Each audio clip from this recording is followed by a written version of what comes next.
আপনি কি জানেন, আমাদের এই সমাজে অনেক দম্পতি আছে যারা দীর্ঘদিন প্রেম করে তারপর বিয়ে করেছে, কিন্তু তবু তাদের দাম্পত্য জীবনে নানাবিধ সমস্যা দেখা যায়। কখনো কখনো সম্পর্কটা এমন একটা পর্যায়ে গিয়ে দাঁড়ায়, কেউ কাউকে সহ্য করতে পারে না। তাদের পছন্দ অপছন্দ চাওয়া পাওয়ার মধ্যে পার্থক্য সৃষ্টি হয়। কেউ কেউ তো পরনারী কিংবা পরপুরুষে আকৃষ্ট হয়, কিন্তু তারা তো প্রেম করে বিয়ে করেছে। তবুও কেন তাদের মতের এত অমিল? কেন তাদের সাংসারিক দ্বন্দ্ব? সেসব নিয়ে আমাদের আজকের এই গল্প। গল্পটির নাম একসাথে আলাদা। এই গল্পের পুরোটাই বাস্তবতায় ঘেরা, তাই সম্পূর্ণ গল্প দেখার অনুরোধ জানিয়ে শুরু করছি আজকের এই গল্প। গল্পের শুরুতেই আমরা একটা বিবাহবার্ষিকীর অনুষ্ঠান দেখতে পাই। আজ তাদের পঞ্চম বিবাহবার্ষিকী। এই দম্পতির নাম আমিরা এবং ফারহান। আর তাদের এই অনুষ্ঠানে আরও যুক্ত আছে আমিরার বাবা মা এবং ফারহানের বাবা মা। তাদের এই বিবাহবার্ষিকীতে দুই পরিবারই অনেক হ্যাপি। তারা খুব সুন্দর করে সন্তানদের বিবাহবার্ষিকী উদযাপন করছে।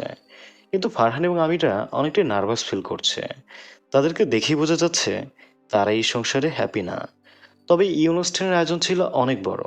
তবু ফারহান এবং আমিরার মনে তেমন কোনো আনন্দ ছিল না। এমন সময় ফারহানের বাবা রহমান সাহেব জানায়, আমি আশা করছি এটাই লাস্ট অ্যানিভার্সারি যেটা আমরা তোমাদের সাথে সেলিব্রেট করছি। এরপর আমরা সেলিব্রেট করব আমাদের নাতি নাতনিদের সাথে। এবার তো করছি বাবা হিসাবে, এরপর থেকে করব দাদা নানা হিসাবে। তখন আমিরের বাবা বলে ওঠে, নাতি নাতনির অপেক্ষা আছে বলেই তো ফিটনেসের প্রতি এত মনোযোগী। তো যাই হোক, দুই পরিবারই তখন এইসব নিয়ে অনেক মজা করে এবং আমিরের হাতে বানানো কেক নিয়ে সবাই অনেক প্রশংসা করে। তো যাই হোক, অনুষ্ঠান শেষ করে যখন তারা বাসায় ফেরার জন্য গাড়িতে বসে, তখন দুজনই খুব চুপচাপ ছিল এবং একটু পর দুজন একসাথে বলে ওঠে, আই ওয়ান্ট টু ডিভোর্স। এইভাবে একসাথে ডিভোর্স চাওয়ায় দুজনে অনেক বেশি অবাক হয় এবং একে অপরের দিকে তাকিয়ে থাকে। এরপর তারা একটা ব্রিজের পাশে আসে আর তারা তাদের ব্রেকআপের ব্যাপার নিয়ে কথা বলে। তারা দুজনই তাদের এই সম্পর্কে হ্যাপি নয়, তারা উভয়ই ব্রেকআপ চায়। কিন্তু আমিরা জানায়, আমাদের মধ্যে তো তেমন বড় কোনো ঝামেলা হয় নাই, তবুও আমরা কেন হ্যাপি নই? তখন ফারহান বলে, আমরা এক ছাদের নিচে থাকলেও মনের দিক থেকে অনেক আগেই আলাদা হয়ে গেছি। আমাদের মধ্যে বিশেষ করে শেষ 2টা বছর একটা দিনও কাটে নাই ঝগড়া ছাড়া ঝামেলা ছাড়া। আমাদের জীবনটাই পুরো অশান্তি হয়ে গেছে। তখন আমিরা বলে, তাই বলে তো আর এই না যে আমাদের কোনো ভালো স্মৃতি নেই। আমাদেরও তো ভালো সময় কেটেছে। তুমি তো আমার বেস্ট ফ্যান। কিন্তু বিয়ে, সংসার, হাজব্যান্ড ওয়াইফ, এত কিছুর ভেতরে আমরা কেমন যেন আমাদের ফ্রেন্ডশিপটাকে হারিয়ে ফেলেছি। তখন ফারহান বলে, আমাদের ছোট ছোট ঝামেলাই আজকে এত বড় একটা দূরত্ব দাঁড় করিয়েছে। তাই একসাথে আনহ্যাপি থাকার চেয়ে আলাদাভাবে হ্যাপি থাকাটাই বেটার। তো তখন তারা দুজনই ডিভোর্স চায়। তবে তখন তারা তাদের পুরনো সময়ের কথাগুলো মনে করতে থাকে, যেখানে ছিল একে অপরের প্রতি ভালোবাসা, যেখানে ছিল মনের মিল, ছিল ভালোবাসা। সময়টা তাদের খুব সুন্দর কাটতো। কিন্তু আজ তাদের মধ্যে সেই সম্পর্ক নেই। একদিন তার একটা বিয়ের অনুষ্ঠানে আসে, যে অনুষ্ঠানে তাদের আসার কথা ছিল রাত 8টায়। কিন্তু ফারহানের ব্যস্ততায় তারা এসেছে রাত 10:30টায়। এত লেট করে আসায় আমির অনুষ্ঠানে যেতে চায় না, সে বাড়ি ফিরে যেতে চায়। কিন্তু ফারহানের এক কথা, যেহেতু সে এসেছে তাই সে অনুষ্ঠানে যাবেই। কিন্তু আমিরও এক কথার মানুষ, যেহেতু সঠিক সময় আসতে পারেনি তাই সে যাবে না। তার কথা হচ্ছে, একটা অনুষ্ঠানে তো মানুষ শুধু খাওয়ার জন্য আসে না, অনুষ্ঠানে কিছু সিস্টেম আছে। এইভাবে শেষ সময় এসে অনুষ্ঠানে খাওয়া দাওয়া সে করবে না, তাই সে বাড়ি ফিরে যায় আর ফারহান যায় অনুষ্ঠানে। এইভাবেই দুজনের মধ্যে ফাটল বাড়ে। তাদের মেন সমস্যাটা হচ্ছে, তারা একে অপরের সিদ্ধান্তকে সম্মান করে না এবং কি অপরকে বুঝিয়ে নেওয়ার বা মানিয়ে নেওয়ার চেষ্টাও করে না। যাই হোক, আমিরা তখন কাঁদতে কাঁদতে অতীতে সেই সুন্দর সুন্দর সময়ের কথা ভাবতে থাকে। আর বর্তমানে দেখা যায় তাদের সংসারের সমস্যা ক্রমশ বাড়ছে। আমিরা দেরি করে বাড়ি ফিরে আর ফারহানকে জানিয়ে রাখে, ফ্রিজে খাবার আছে, গরম করে খেয়ে নিও। আর তারা একসাথে থাকলেও বাড়ির বিভিন্ন বিষয় নিয়ে তাদের মধ্যে ঝগড়া হয়। ফারহান সবকিছু এলোমেলো করে রাখে, যেটা আমিরার একদমই পছন্দ হয় না। সেসব নিয়ে তাদের মধ্যে ঝামেলা হয়। দুজনের মধ্যে প্রতিনিয়ত এভাবেই ঝগড়া বাড়তে থাকে। তাদের এই সংসারটাই যেন অভিশপ্তের মতো হয়ে গেছে। যেখানে আগে তাদের মধ্যে একে অপরের প্রতি ভালোবাসা ছিল, ছিল বোঝাপড়া, ছিল একে অপরের প্রতি যত্ন, কিন্তু এখন তাদের মধ্যে শুধুই অশান্তি।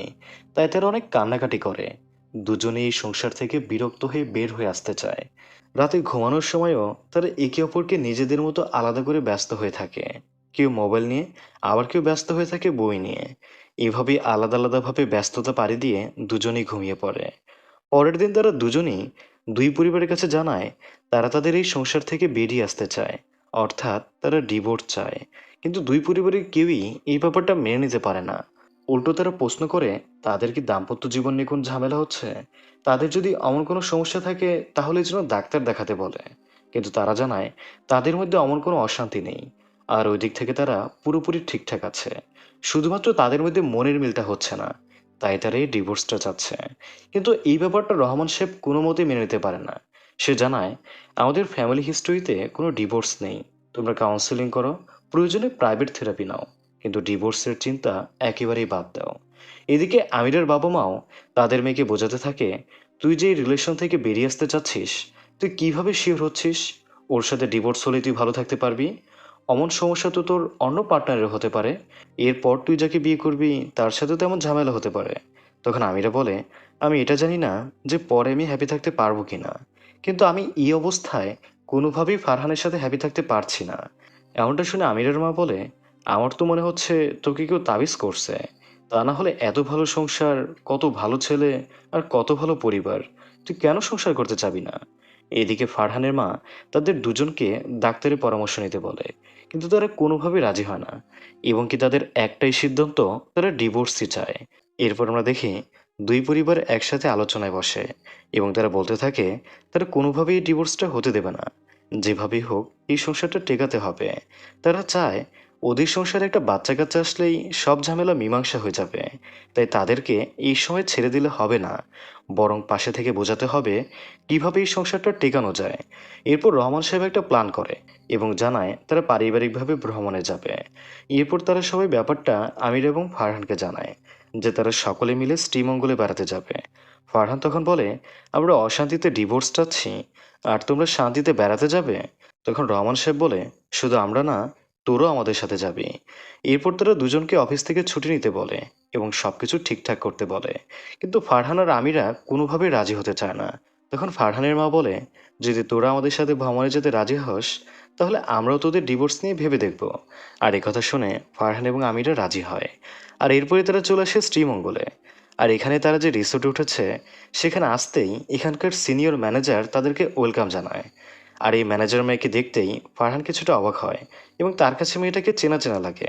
তখন মেয়েটাও তাকে চিনতে পারে এবং তারা একে অপরকে এতদিন পর দেখতে পেয়ে অনেক বেশি খুশি হয় আর গল্প করতে থাকে। তবে এই ব্যাপারটা আমিরা একদমই সহ্য করতে পারেন না। আর তাই সেখানে ফারহানের মা এসে জানিয়ে দেয়, ফারহান আমার ছেলে আর আমি ওর মা, আর এটা ফারহানের বউ, ওদের 5 বছরের সংসার। এরপর তবুও সে মেয়েটা তার নাম্বার দিতে চাইলে ফারহানের মা তাকে ডাক দিয়ে নিয়ে যায়।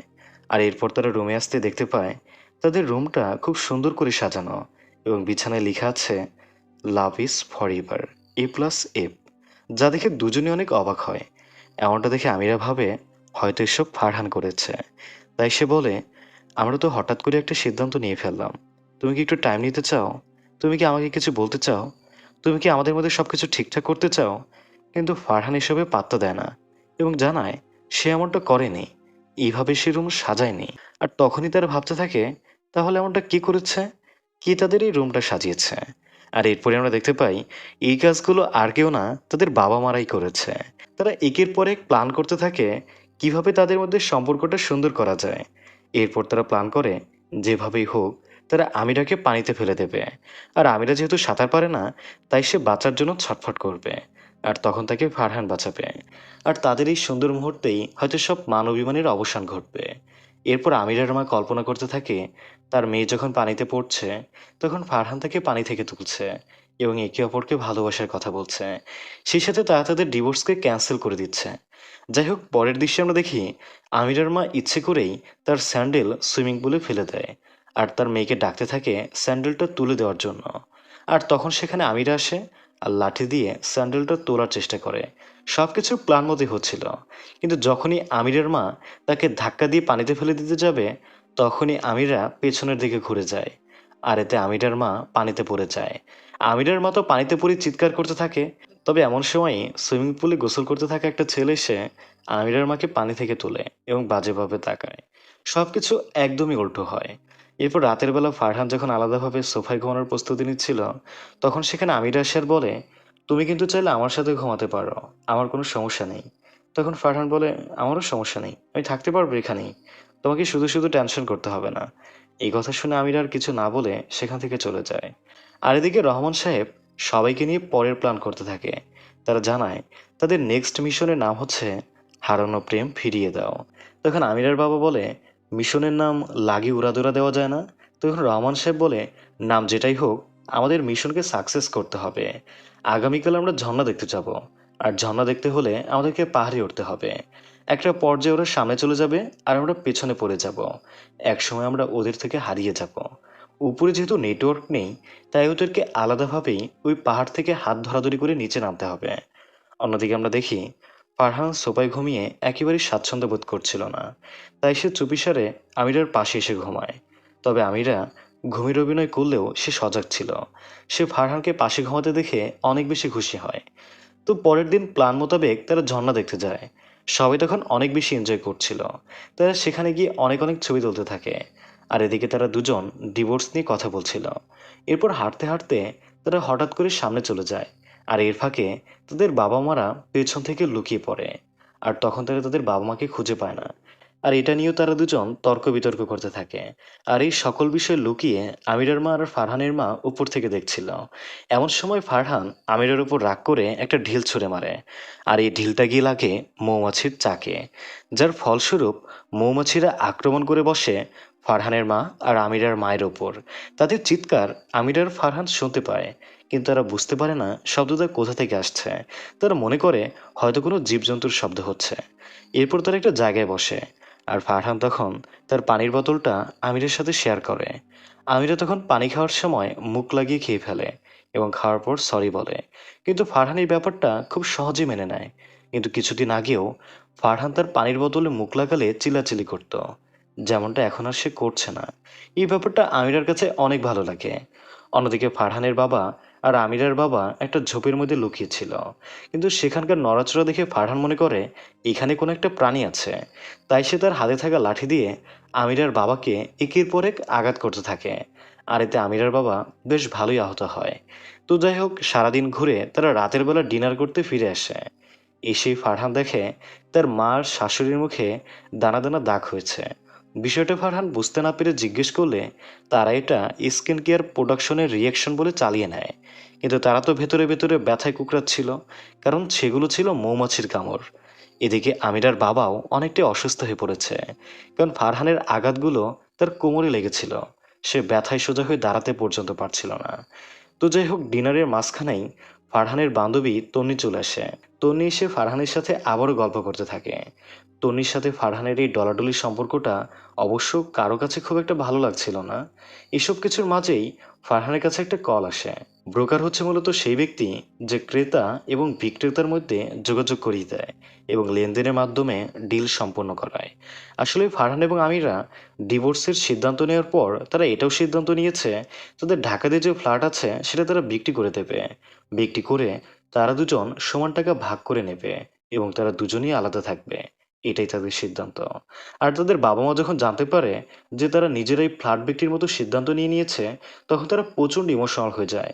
তারা বুঝতে পারে তাদের ছেলেমেয়েরা কোনো ঝোঁকের বসে ডিভোর্সের কথা বলছে না, বরঞ্চ ডিভোর্সের পর তারা কি করবে সেই প্ল্যানগুলো তারা এখনই করে রেখেছে। তাই তারা না খেয়ে সেখান থেকে উঠে যায় এবং অনেক কষ্ট পায়। তবে মা বাবার সামনে ফারহান কেন ব্রোকারের ফোনটা রিসিভ করলো, এটা নিয়ে আমিরা প্রচণ্ড রাগ করে। এমনিতেই তন্নির সাথে ফারহানের এবং ডলাডলি দেখে তার খুব একটা ভালো লাগছিল না। আর তার উপর তার স্বামীর এবং দায়িত্ব জ্ঞানহীনতা তাকে আরও বেশি ক্ষিপ্ত করে তোলে। সেই রাতে ফারহান এবং আমিরার মা সুইমিং পুলের পাশে বসেছিল। তারা দুজনেই বুঝতে পারছিল তারা যতই চেষ্টা করুক তাদের ছেলে মেয়েদের ডিভোর্স তারা আটকাতে পারবে না। তবে ফারহানের মা আমিরার এই বিষয়কে অনেকটাই পছন্দ করে। সে ভাবে আমিরা কতটা সাহসী, আত্মবিশ্বাসী, নিজের সিদ্ধান্ত নিজে নিতে পারে, নিজের ভালো মন্দর গুরুত্ব দিতে জানে। আর এদিকে তারা ছোটবেলা থেকে বড়দের সিদ্ধান্তে বড় হয়েছে। জীবনটা যখন যেভাবে মোড় নিয়েছে সেভাবেই চলেছে। নিজের ভালো মন্দ খারাপ লাগার কোনো প্রাধান্য দিতে পারেনি। তাই সে আফসোস করে বলে, জীবনে এমন একজন মানুষের খুব দরকার যে আমাকে আমার মতো করে ভালোবাসবে, আমার ভালো মন্দের গুরুত্ব দেবে, যার কাছে আমার পছন্দ অপছন্দের প্রাধান্য থাকবে। অন্যদিকে ফারহান এবং আমিরার বাবারাও একসঙ্গে বাড়ি গিয়ে মদ পান করতে থাকে। তারা দুজনেই খুব বেশি ইমোশনাল হয়ে গিয়েছে। যখন তারা বুঝতে পেরেছে তাদের ছেলেমেয়েরা আসলে ডিভোর্সের প্ল্যান নিয়ে অনেকখানি এগিয়ে গিয়েছে, তাই তারা চাইলেও তাদের ডিভোর্সকে আটকাতে পারবে না। তবে তারা একে অপরকে প্রমিস করে যে তাদের ছেলেমেয়েদের ডিভোর্স হয়ে গেলেও তারা দুজন দুজনার সঙ্গে বন্ধুত্বপূর্ণ সম্পর্কটা আজীবন বজায় রাখবে। আর সেই রাতটা ফারহান এবং আমিরাও নিজেদের মধ্যে বিভিন্ন কথাবার্তা বলে কাটায়। আমির অনেক কষ্ট নিয়ে বলে, হয়তো তুমি একটু বেশি চেষ্টা করলে আমাদের এই সম্পর্কটা টিকিয়ে নেওয়া যেত। যাই হোক, এই রাতটা সবার জন্য অনেক কষ্টকর হয়ে বিদায় নেয়। তবে ফারহান এবং আমিরা নতুন একটা বুদ্ধি করে। সেটা হলো, তাদের মা বাবাকে তারা মিথ্যে কথা বলবে। যেহেতু ফ্ল্যাট বিক্রির কথাটা শুনে তারা অনেক বেশি কষ্ট পেয়েছে, তাই তারা সিদ্ধান্ত নেয় তারা ফ্ল্যাট বিক্রি করবে ঠিকই, কিন্তু তারপর আবার সেই ফ্ল্যাটে নিজেরাই ভাড়া থাকবে, যাতে তাদের বাবা মা বুঝতে না পারে ফ্ল্যাট বিক্রির ব্যাপারে। পরদিন সকালে যখন সবাই ব্রেকফাস্ট করছিল, তখন ব্রেকফাস্টের টেবিলে ফারহান এবং আমিরা তাদের মা বাবাকে জানায় তারা এই ফ্ল্যাটটা বিক্রি করবে না।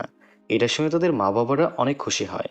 আমিরা যখন উঠে যাচ্ছিল, তখন তার শ্বশুর শাশুড়িকে সে জিজ্ঞেস করে তাদের জন্য কিছু আনবে কিনা।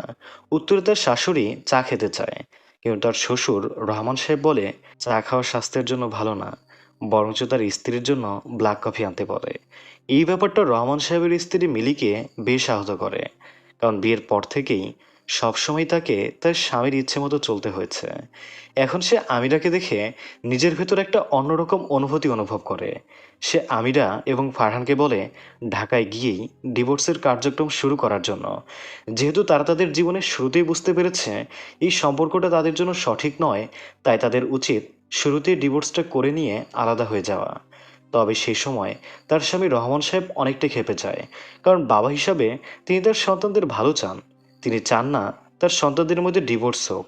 সেই মুহূর্তেই ফারহানের মা অর্থাৎ রহমান সাহেবের স্ত্রী মিলি প্রতিবাদ করে ওঠে এবং সে বলে বিয়ের পর থেকে তার পরিবারের সব ভালো মন্দ রহমান সাহেবই ডিসাইড করেছে, এবং কি তিনি চা খাবেন নাকি কফি খাবেন সেটাও রহমান সাহেবের সিদ্ধান্ত তাকে পালন করতে হয়েছে, এবং কি তিনি চা খাবেন নাকি কফি খাবেন সেটাও রহমান সাহেবের সিদ্ধান্ত তাকে পালন করতে হয়েছে। তিনি শাড়ি পরতে পছন্দ করেন না, কিন্তু তারপরও তাকে সবসময় শাড়ি পরতে হয়েছে, কারণ রহমান সাহেব সেটা পছন্দ করে। তার ভালো মন্দ তাকে বুঝতে দেওয়া হয়নি, কারণ তার ভালো মন্দ বোঝার দায়িত্ব রহমান সাহেব নিজের কাঁধে তুলে নিয়েছে। তার মতে দায়িত্ব আর ভালোবাসা এক জিনিস না।